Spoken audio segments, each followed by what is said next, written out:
მონსტრი, რომლის მორჯულებაზეც ყველა სერფერი ოცნებობდა. მავერიკები, 7-დან 18 მეტრამდე ტალღები კალიფორნიის სანაპიროზე, რომელიც დაიპყრო 16 წლის ბიჭმა. ჯეი მორიარტიმ.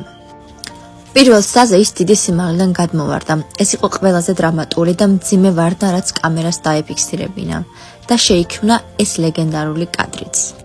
Iron Cross, ანუ რკინის ჯვარი. ის ტალღის ქიმზე თავს ვერ იმაგრებს და დიდი სიმაღლიდან ეშვება. ფართოდ გაშლილი მკლავები ჯვარცმის პოზას მოგაგონებთ.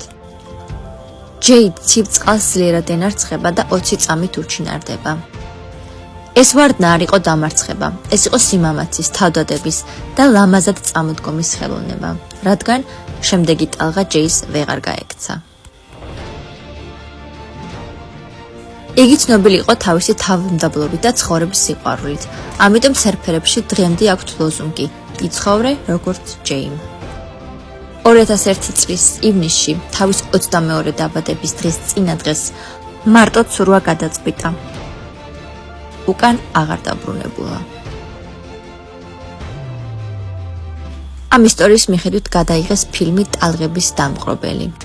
არც თქვენ გაუშვათ თქვენი მავერიკი.